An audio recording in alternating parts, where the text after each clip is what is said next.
What's going on, football fans? Welcome into Pro Football Today, the post-game show, and that late-night NFL game officially wraps up. Texans walking away with the win, 19-13, but that's not without a lot of fight, a lot of snarl, a lot of big defensive plays between the Texans and the Chicago Bears. You got to give the Bears a little bit of love and respect for what they went through to try to stay in this matchup, especially Caleb Williams.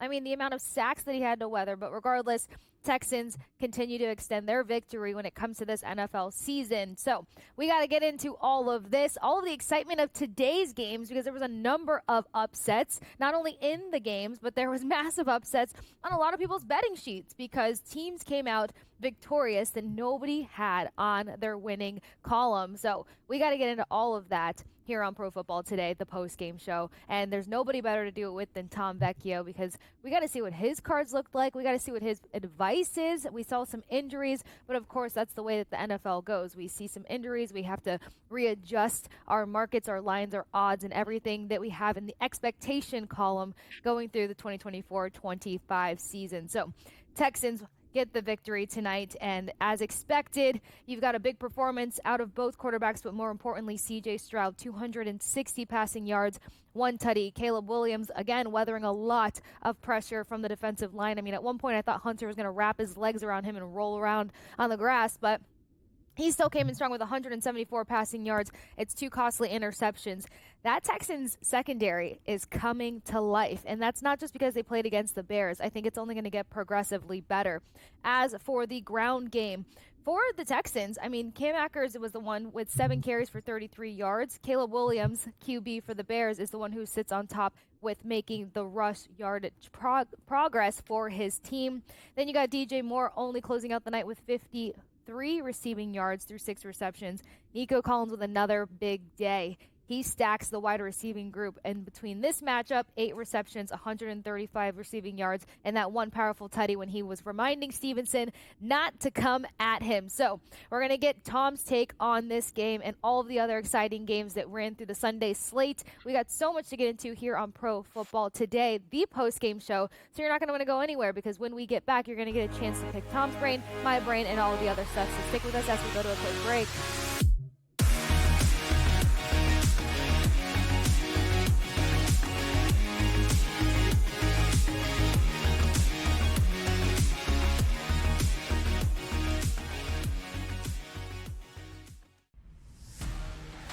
You know what? What can one of these quarterbacks or wide receivers do for me this year to make a wager? It's got to be the running conditions there for Jaden Daniels. In regards to Jaden Daniels, you know I was on him in regards to the Heisman Trophy. I actually think he's going to do it on the ground, through the air, 40 touchdowns, 4 interceptions, playing in Cliff Kingsbury's offense where he wants to spread it and throw it. I think he's going to put up dynamic numbers. Pro Football Today, only on SportsGrid.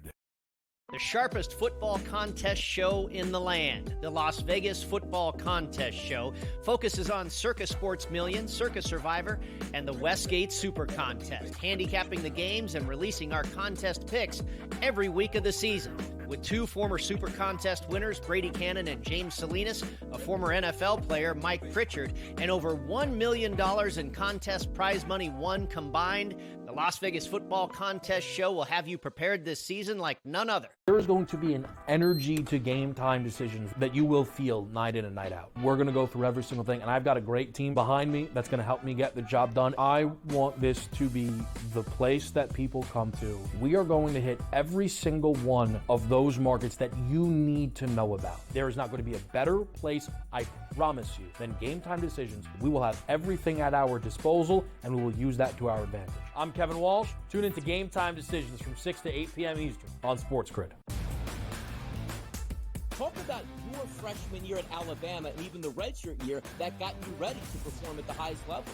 You had to learn a lot about humility, about being patient to play at Alabama, and you still knew that you're going to have a shot to win a championship every year.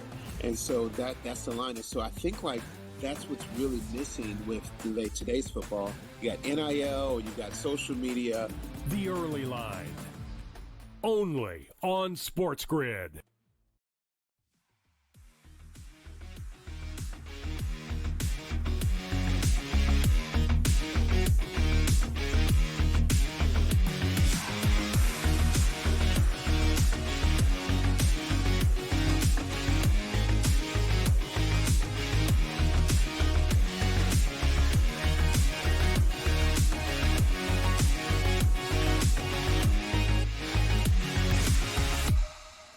Welcome back into Pro Football Today, the post-game show. And in case you missed it, Texans collect their W 19-13 versus the Chicago Bears, and it wasn't particularly a boring game. So we got to get into that. We got to gauge some reactions from somebody other than myself, and y'all know who I hang out with for the post-game show. It is Tom Vecchio. We got to talk about what went down in this 19-13 victory for the Texans. Some surprises, especially when it comes to some props, maybe for the Chicago Bears roster or maybe even the Texans roster. I will note this. I didn't get a chance to say it earlier. Joe Mixon did bang up his ankle. He did go down earlier. I think it was some point at the third quarter, went to the tent. After the tent, went to the locker room and was remaining questionable throughout the game. So a few little other injuries to add to the tally when it comes to NFL Week 2.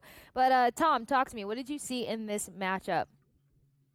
Yeah, a interesting set of, I would say, reactions that I have. First off, Caleb Williams, better than what he did last week. I think it's going to be tough to judge how good Caleb Williams is if they're not giving him time to throw the ball.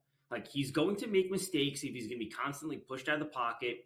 The pocket's going to be collapsing around him, and he does not have time to properly go through reading the defense, going from option 1 to option 2, and then making that third and final read on the offense and then passing the ball. If they don't give him the time to do that, he's going to look terrible 100% of the time.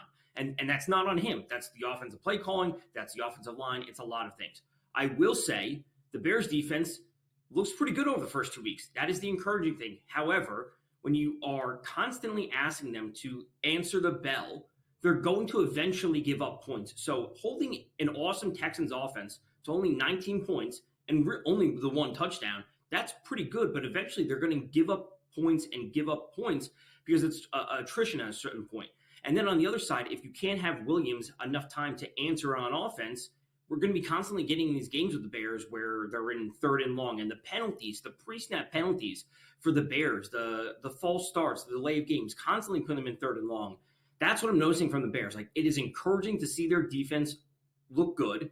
And Caleb Williams, when he has time, he can make the plays, but that is so infrequent that I just don't know what we're going to be getting from him this year. On the other side, Joe Mixon, as you said, banged up his ankle, didn't do a whole lot. Stroud did his thing. Nico Collins is amazing. We know what he's going to do, but it was a slow game from Diggs. Tank Dell did basically nothing. And sometimes we're just going to be wrong about the other receivers because one of them is so dominant, and that's what we got from Nico Collins.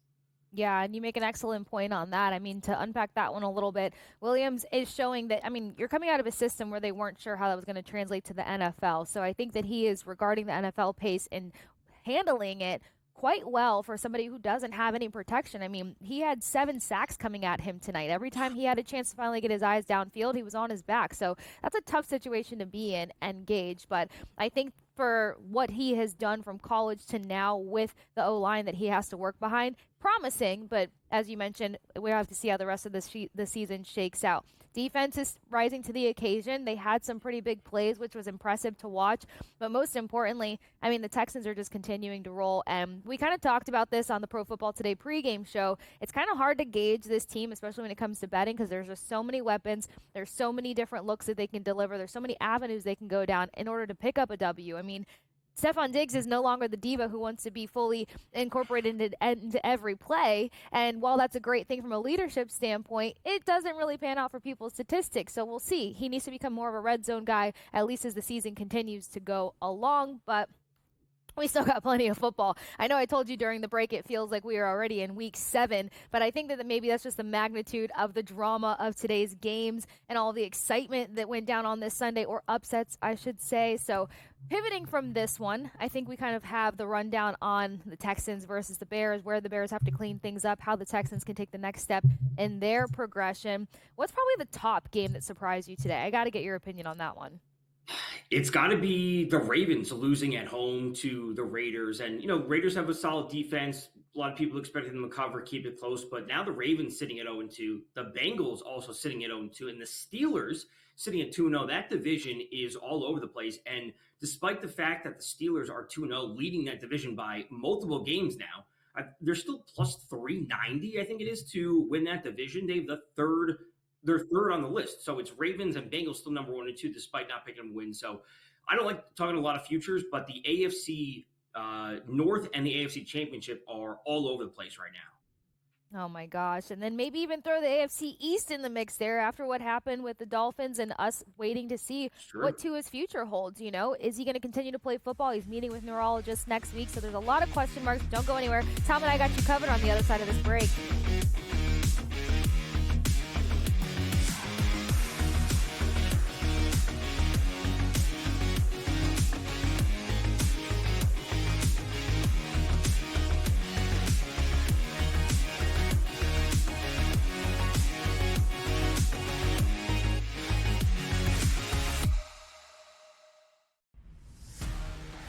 You know what? What can one of these quarterbacks or wide receivers do for me this year to make a wager? It's got to be the running conditions there for Jaden Daniels. In regards to Jaden Daniels, you know I was on him in regards to the Heisman Trophy. I actually think he's going to do it on the ground, through the air, 40 touchdowns, 4 interceptions, playing in Cliff Kingsbury's offense where he wants to spread it and throw it. I think he's going to put up dynamic numbers. Pro Football Today, only on SportsGrid. The sharpest football contest show in the land, the Las Vegas Football Contest Show, focuses on Circus Sports Million, Circus Survivor, and the Westgate Super Contest, handicapping the games and releasing our contest picks every week of the season. With 2 former Super Contest winners, Brady Cannon and James Salinas, a former NFL player, Mike Pritchard, and over $1 million in contest prize money won combined, the Las Vegas Football Contest Show will have you prepared this season like none other. There is going to be an energy to game time decisions that you will feel night in and night out. We're going to go through every single thing, and I've got a great team behind me that's going to help me get the job done. I want this to be the place that people come to. We are going to hit every single one of those markets that you need to know about. There is not going to be a better place, I promise you, than Game Time Decisions. We will have everything at our disposal, and we will use that to our advantage. I'm Kevin Walsh. Tune into Game Time Decisions from 6 to 8 p.m. Eastern on SportsGrid. Talk about your freshman year at Alabama and even the redshirt year that got you ready to perform at the highest level. You had to learn a lot about humility, about being patient to play at Alabama, and you still knew that you're going to have a shot to win a championship every year. And so that's the line. And so I think that's what's really missing with today's football. You got NIL, you got social media. The Early Line, only on SportsGrid.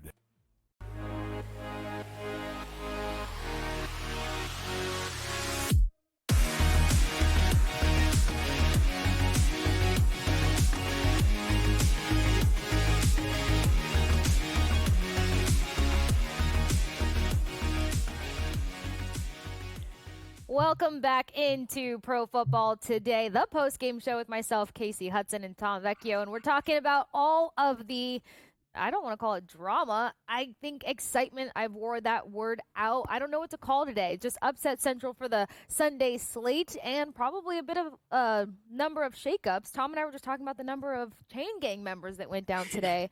We're hoping everybody is okay. I didn't realize that there was a whole stoppage during the Raiders game because a chain gang member goes down. You got photographers going down. I know it's dangerous on the sidelines. I've had to hurdle a few players rolling off to the side back in my college football days, but my gosh, what do we get them? Helmets or?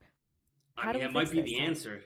There's a lot going on at field level. There's a lot going on when it comes to players getting injured, chain gang members getting injured, and that is all changing the future landscape of teams, their entire seasons. I'm ready to keep rolling if you are. Yeah, I'm ready to keep rolling. We're wishing everybody luck on the sidelines who are enduring these pressure points. But outside of that, we were talking about one of the other upsets of the day. Ravens starting their season 0-2, and I mean the numbers and what the market had eyeing this team heading into this season is probably almost up in flames at this point. But it's not like it was a massive loss. Raiders walk away with this one 26-23. Gardner Minshew 279 passing yards, 1 tutty, 1 interception. On the other side, Lamar Jackson 247 passing yards, 1 touchdown, 1 interception. A lot of mirrored statistics here for both of these teams, but what was the biggest surprise in this one and how the Raiders ran away with it? Biggest surprise was the Ravens' inability to close it out. And, they were up by 10 points in the fourth quarter. I showed some stat. The Raiders were 0-30 or whatever it was in their last however many games, being down 10 plus points in the fourth quarter. inability to close out, getting picked apart by what is largely considered a below-average quarterback with a below-average receiving core. And they just couldn't weather the storm essentially and just hold them off for X amount of time. The Ravens right now are still the favorites to win the AFC North. They're plus 185. They were plus 120 before today's game. And I was very, very interested in taking a position on the Ravens prior to today's game. I didn't end up doing it because I thought the Ravens could bounce back and win this game against the Raiders. And there was a good chance that the Bengals would be sitting at 0-2 if they were to lose to Kansas City, which they did. So I was thinking, I don't believe in the Steelers as being a true threat to win the division, and the Ravens would be their team at plus 120. I said, you know what, I'll hold off on it. I'm not big on futures. It's not a great number. But now they're sitting at plus 185, and I do believe the Ravens are the most talented team in that division. I do not think the Steelers will continue. Yes, they have a phenomenal defense, but they can't score. So ultimately, the Ravens at plus 185 are really piquing my interest for the division. Yeah, and I don't disagree with that. I mean, we've seen the script for the Steelers, who have a strong defense and then an offense that has fleeting moments of coming to life, but there's no happy ending for this team. We know exactly at which point they fizzle out. My brain's saying week 7, maybe because, again, I'm sitting there because of how much action has already happened through week 2, but you can't beat the script sometimes, and that's where the Steelers lie in my book. As for your rundown when it comes to the Raiders and the Ravens, I just think they haven't really had a chance to piece together their best game, and a disruptive defense early on in seasons can usually throw some of the top teams for a loop. We saw that in a number of games today. Max Crosby coming out with 2 sacks and leading the charge for the defense. They were already hyped up to have this matchup, and when a team like that is counted out and when they're led by a guy like Crosby on the defense, you're going to see some interesting things. So I really much chalk it up to that, not to take away from any quality progressions that the Raiders had today, but we're not going to get too high on what we saw. But speaking of another defense that shook things up, Saints, there was a lot of question marks. They beat a Panthers team. Who cares? The Panthers team are in rebuild mode. Nobody was expecting much out of them. Of course, at one point you're screaming, why don't we have mercy rule in NFL? And then you get to Saints versus Cowboys matchup.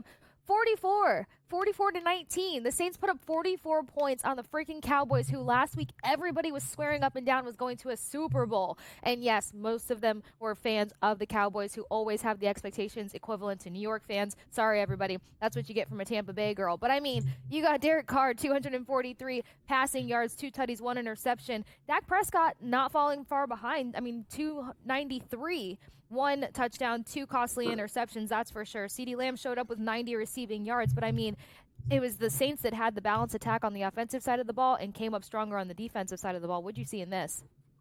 The Saints, obviously, off to this flying start. I would say it's a great start for them. They are putting up points left and right. The stat is they've scored on every drive that they had, whether field goal or touchdown. It's not an easy stretch of games for them. Eagles, Falcons, Chiefs, Buccaneers are the next 4. A very tough stretch. So I would say if you believe in the Saints long-term, now might not be the best time to buy into them on an NFC future, whatever it might be, because theoretically they could lose 2 out of these next 4 games, 3 of the next 4 games. They're sitting at plus 1,300 right now for the NFC Championship. If they lose 2 or 3 of the next 4 games, which I think is plausible given the quality of competition that they're going up against, that number's not going to be 13-1. It's going to be closer to 20-1. So again, I don't love talking futures too much, but off to a super hot start. If you missed the boat on betting on them before the season starts, we should actually pump the brakes and wait a little bit until this next stretch of games plays out. And then you could get back in at, I'm going to say, what's going to be closer to 20-1 if they end up 3-3 after this next stretch of games. Yes, and one of the teams that they will be facing on that top stretch that you mentioned is the Buccaneers. And again, I know a lot of people kind of make fun of the NFC South, but there is a pretty big battle there. If we see better play out of the Falcons tomorrow night, then that's going to change some numbers around. We've seen the Saints be consistent in their ability to score and defend. That's obviously changed some numbers around. And we saw a big win out of the Tampa Bay Bucks today. Again, everybody, it's very unbiased, I promise, but a perfect point of pivot. Let's talk about the Bucks topping the Lions today. Yeah. A Lions team that a lot of people have pegged to make it to the Super Bowl, but 20-16, I think one of the best things the Lions did was obviously get a little creative with the play calling, but the Bucs had an answer. And let's keep this in mind, again, unbiasedly, everyone. There are some massive injuries on the Bucs defense. I mean, I was surprised to see their ability to hold this team to 16 points, knowing that they lost some guys probably for season long, and then they lost some guys for just a few weeks. But if they can get some healthy guys at the right time, this Bucs team is going to be scary, and Baker is going to continue to bake. So you don't have to talk futures, Tom, but what did you like about this matchup? Any player props that might kind of appeal to you as this season continues to go along? I can talk till I'm blue in the face about people getting on board with Chris Godwin, but I won't bore everyone. No, coming into this week, I think it was after Thursday night, I said, it's going to be a big Amon-Ra St. Brown week and a big bounce back spot for him after a very slow first game, which it was, but he did get rolled up on the ankle, so we have to pay attention to that. A bit of a slow Mike Evans week, which is fine. He had a huge week one. I'm always of the belief that sometimes we just have this yo-yoing with teams that have two great wide receivers, and that's ultimately what it might be for the Bucs. So a slow Mike Evans week this week. Next week, they're playing the Broncos. So it might be a big Mike Evans bounce back week there. We did see Rachaad White briefly leave the game. He did come back in, so just want to check on his status, because if it's not, as I mentioned on Thursday night, it would be a full Bucky Irving go for the Buccaneers. And then on the other side, as I mentioned, Amon-Ra St. Brown rolled up on the ankle knee. If he is out, it is Jameson Williams to the moon. These long shots that Jared Goff likes to get down to Williams, that is going to be on full display if St. Brown is out. So Williams is the player to keep note of in the long run for the Lions if St. Brown is injured.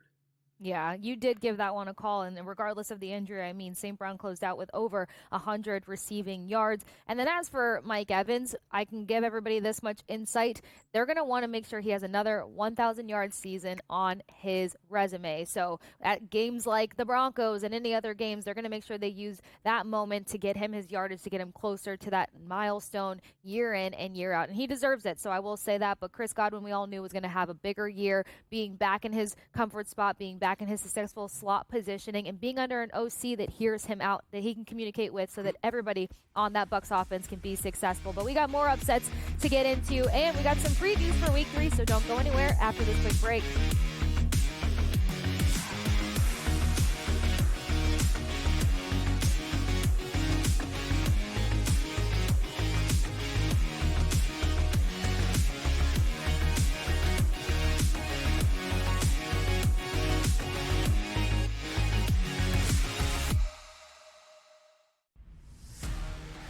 You know what? What can one of these quarterbacks or wide receivers do for me this year to make a wager?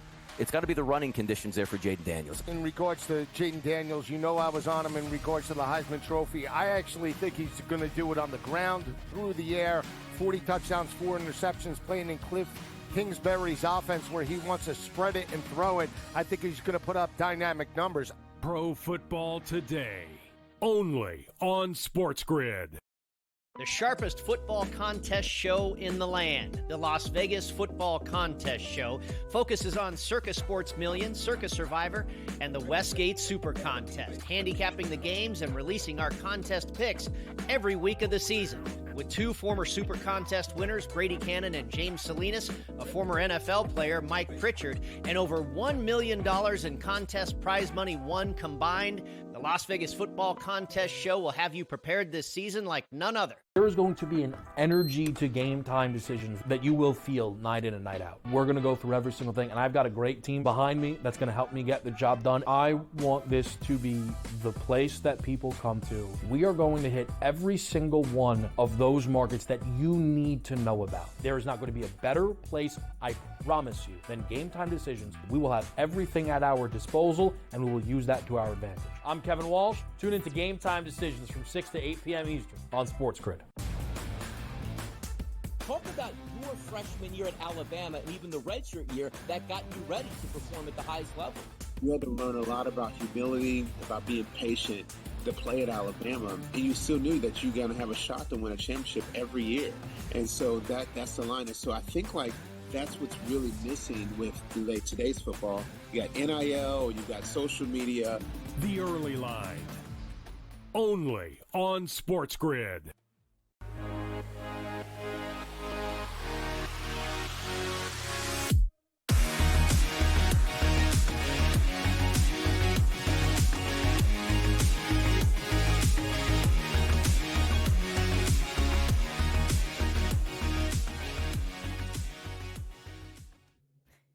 You are watching Pro Football Today, the post-game show here on SportsGrid TV with myself, Kasey Hudson, and Tom Vecchio. And we are running through the Sunday slate, all the upsets, all of the madness, some of the injuries, and then we're going to get ready to preview what to look ahead for in Week 3 coming down the stretch here. But why don't we get to one of the most dramatic ones, probably in terms of score, probably in terms of rookie performance, and probably in terms of another injury to a Rams team that's just really, really struggling to stay in the fight here. Rams fall short to the Cardinals 41-10, and I didn't know what to make of this game. Obviously, injuries play a huge role in it, but to have the Cardinals roll 41 and a massive performance by Harrison, I mean, what was your biggest takeaway from this one? A few different takeaways. I said on this show last Sunday after Marvin Harrison went 1 catch for 4 yards, I said, do not worry about Marvin Harrison. Mm-hmm. He's going to be fine, and the targets will be there for him. You can trust this player props moving forward, and that's exactly what we got. Great performance out of the Cardinals. James Conner, Kyler Murray doing their thing, et cetera, et cetera. The other side with the Rams, that's really where the news comes from. And, being 0-2, a lot of people had them picked as a potential division upset because the 49ers, Super Bowl hangover, et cetera, et cetera. They come into this game, Puka Nacua is on IR, and they said they'd potentially be out till Week 7. And now Cooper Kupp gets injured, and there are reports that he left the game in a walking boot. And now this throws their entire offense into disarray, and it's going to be a set of backup receivers alongside Stafford and Kyren Williams kind of leading the way. And what are we going to make from the Rams? So very, very hesitant on the Rams moving forward. I was super high on Cooper Kupp. I spoke about him at the 12 p.m. noon show that I do on SportsGrid. I spoke about him heavily. I spoke about him on the halftime show, and it was just a whole bunch of nothing because of the injury. So it's a big wait and see for the Rams, but it does not look good as of now. Yeah, and the scary part is a number of people, a chunk of people I know, kind of had the Rams listed as their underdog of the season, thought that they were going to be one of those teams that their defense kind of kept them in there, and then their offense was going to get more explosive once we got past the halfway point of the season. And I mean, just to kind of play a run through for this game, first quarter, Cardinals entirely in charge, picking up 2 tutties to close things out. Then in the second quarter, touchdown, field goal. Again, Cardinals completely in control. Third quarter, they continue to dominate, picking up a touchdown and a field goal. Rams find a way to find the end zone. Fourth quarter was all the Cardinals closing out the day. So you did call it, Harrison Jr., not to mention is that if they got that comfortable and confident with him versus a Rams team initially that they thought was going to put up more of a fight, again, injuries and all these other things being kept in mind, the Cardinals are one of those teams that do well with momentum swings. So something to gauge as we get ready to gear into Week 3. Now, another team that had some drama going on, not in the sense of a lot of, or not probably the focal point being injuries and a rookie having a heyday, more so the sense that Joe Burrow and the Bengals don't get the W today. Really, really tight game. A lot of issues with some of the play calling. It's a lot of conversation around the Chiefs where there's always these calls that tend to protect them, or when they don't have consistent plays that are called and just letting them play, or like those last minute crunch time ones where it does work in favor of the Chiefs. And that's not me saying it, that's what I was reading, the frustrations of how the game played out. But Chiefs walk away with this one 26-25. Frustrations on the sideline for the Bengals. Jamar Chase throwing his helmet, and this is hours after the news comes out that the Bengals and Chase are tabling negotiations while the season continues to go along. $50 million of insurance policy that Jamar Chase takes out on himself to make sure that he is protected against injury. But is all of this just becoming a massive distraction for the Bengals? It's not becoming a distraction. It's been a distraction since training camp with T. Higgins holding out, and then franchise tag and adding Chase into the mix. Like, it's not going away anytime soon, especially if they're going to be not discussing or not discussing extension in the season, and they're going to wait till the offseason. It's just going to be looming over the team the entire year. As for this game, a bit of all over the place where we got good calls, bad calls, late field goals, this, that, everything's swinging. I will say, Patrick Mahomes didn't look good, and that's just like an objective fact that he goes under 200 yards, the lowest game of his career that he played a full game, two touchdowns, 2 picks. Him sitting at plus 260 for the MVP, I think is egregious. And you shouldn't be betting that. And the first number I would look at on that list is Josh Allen at plus 600. I think what he does statistically can match up with Mahomes. I think the Bills can win their division. I think they can compete for the number 2 seed, which is super live for the Bills right now with the Ravens and the Bengals, their biggest competition, faltering to start the season. It's shaping up to be Chiefs 1 and Bills 2 in seeding. And if Josh Allen can match the stats or exceed the stats of Mahomes, that's where the value is going to be lying at plus 600 for not Mahomes, but for Allen MVP. Absolutely. And I love that you brought up that perspective. This is something that everyone needs to properly pay attention to and probably continue to roll with as the season continues to go along, because last year we didn't see amazing games out of the Chiefs. Yes, they have brilliant play callers, obviously, with Reed, and then Patrick Mahomes is Patrick Mahomes, but this is a season where a lot of teams might try to figure out how to gauge and have their number. A lot of teams are going to watch film from today and figure out how to keep Mahomes under 200 passing yards. And, let's talk about how many busted betting cards there probably are, because Travis Kelce had 1 reception for 5 yards. Last week, a silent Kelce. This week, a silent Kelce. Everybody's waiting for the breakout week of Kelce. You did. Another thing that you noted. I said this coming in. I said it with the addition of Worthy and Rice taking another step forward. There were going to be games that Kelce were going to be slow because he doesn't have to do as much. And this is not Kelce playing bad or anything. It's just that there's so many options that it's like, okay, this player steps up, that player steps up, and it's not going to be all on the shoulders of Mahomes and Kelce. As we saw like so many times over the past few years, it doesn't have to be that this year. So there will be games that Kelce gets the 90-plus yards and 2 touchdowns kind of thing. That will happen, of course, just because he's so good. But there are going to be times where it's going to be Pacheco and Rice and Worthy, but maybe it's not going to be Pacheco moving forward because he's now hurt. So maybe it'll be Kelce this upcoming week. So things are changing with the Chiefs. I do think they are becoming more flexible where they can do different things, and that's ultimately only to their benefit. Yeah, absolutely. We can't look away from the fact that they have a number of weapons. And again, one of the most brilliant minds in football being able to wield those weapons. But it is going to be interesting to see how they continue to trek along here as teams watch performances like this and figure out how to continue to keep guys like Kelce out of the mix, continue to keep the other weapons out of the mix, and probably start isolating the run game as well. But don't go anywhere. We got more Pro Football Today post-game show for you on the other side of this break.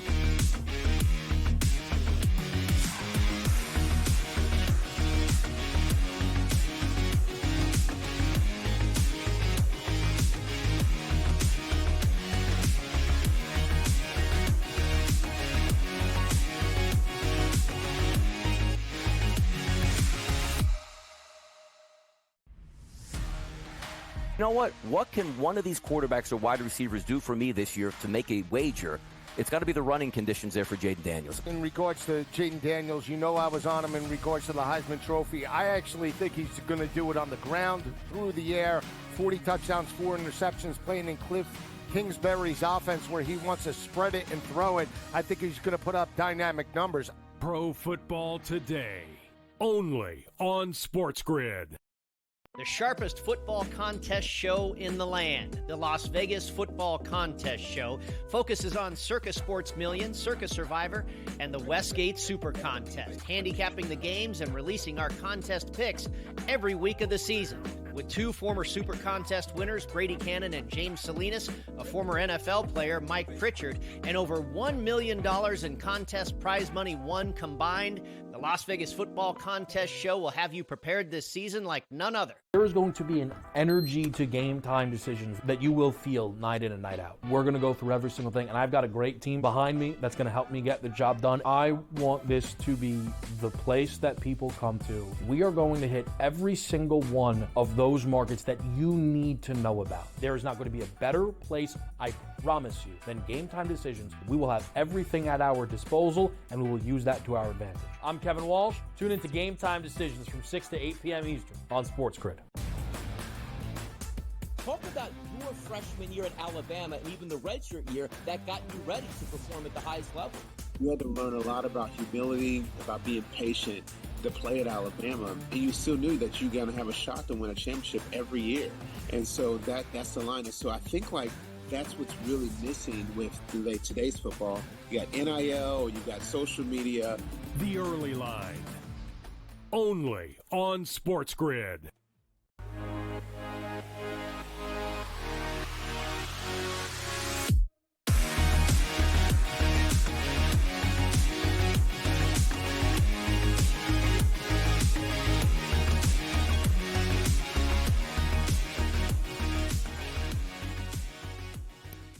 You are watching Pro Football Today post-game show with myself, Kasey Hudson, and Tom Vecchio. And we got one more round to sit with you guys, hang with you guys, run through the Sunday slate, or more importantly, look ahead. We got some Monday Night Football, and if y'all don't know already, Pro Football Today, Tom, myself, as well as Adam Kaufman and Dave Sherapin host the Pro Football Today pregame show, and it's a good time. It is such a good time. You got so many different perspectives for betting lines, for angles, for analytics, statistics, all the things. It is a party, a pregame party, so make sure you come hang out with us here on SportsGrid TV tomorrow at 7 o'clock. But, I mean, let's get the fans ready for what they're probably about to get into tomorrow. We got the Eagles taking on the Falcons. We're seeing some interesting numbers in terms of some statistics out there actually have Falcons defense ranked about 2 slots higher than the Eagles, which is blowing my mind. Tom and I were talking about that during the break. But what are some things you're looking forward to in this Monday night matchup?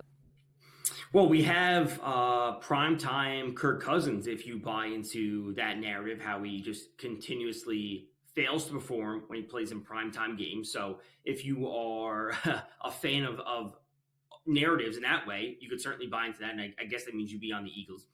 But more importantly, I want to know what these offenses are going to look like, because it was a very slow start for the Falcons in week 1, as it was for a lot of teams, but they're fully healthy, another week of practice, ready to go. The Eagles are going to be without A.J. Brown, their best wide receiver, one of the best wide receivers in the league. He was ruled out earlier today. So what does their offense look like? We know that they traded for Jahan Dotson right at the end of training camp preseason and brought him in. So it looks like it's going to be obviously Saquon coming in the backfield, Devonta Smith, Jahan Dotson, good mix of Dallas Goedert in there. So where are we going to be seeing the offensive production from A team that is missing one of their best players? Where do we transfer that? And B, a team that did nothing in week 1. How do we see them evolve into week 2? Again, looking a little bit better. So I am hesitant on the over. I'm significantly more leaning towards the under. I'm also a little bit worried about the Eagles covering at 5.5. If we get a live line at 3.5, I'll have a little bit more interest when the Eagles. Saquon minus 185 for a touchdown. Absolutely do not bet that. The first player I would consider would be Devonta Smith at plus 140 for a touchdown. Ooh, that's something to consider. I mean, the one thing that I was just hoping for is that we'll see Dallas Goedert get more involved, because I had so much writing on him versus the Packers. It didn't particularly pan out, but that is okay. I do love how you and the guys break down and gauge probably those touchdown props, because you want to steer away from the obvious, especially to find more value in things. And you would assume that with the Falcons having their shortcomings at the top of this season and having some new pieces in their defense, that the Eagles are going to want to rack up on running the ball. But I think that they can equivalently get their tight ends involved to kind of alleviate some of their guys and see who's going to step up in the wide receiving room. More importantly, what do you kind of see with Jalen Hurts in this matchup? That's where I'm struggling, because he's coming off of a 278 passing yard performance versus the Packers, 2 touchdowns, but equally matching that, 2 interceptions. I mean, what can he bring into this game? You would hope a higher level of consistency. In that first game, we saw some botched snaps, just some fumbles, like a little bit of uneasiness, obviously, with the new center with Kelce retiring. So I would look for a little more smoothness overall when it comes to the Eagles' offensive line.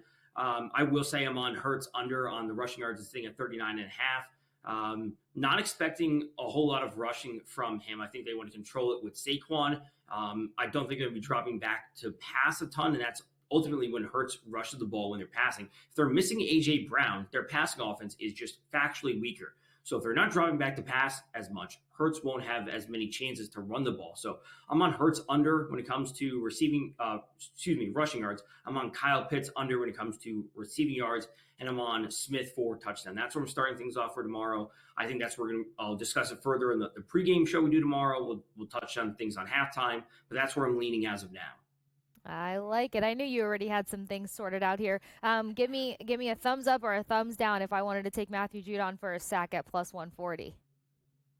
That's a thumbs up. Like I said, I'm not big on defensive props. There's obviously a lot of variance, but especially if we do see the Eagle, what we saw from the Eagles' lack of offensive line fluidity essentially from that game one against the Packers, there's going to be some chances that we see the pocket collapse on Hurts.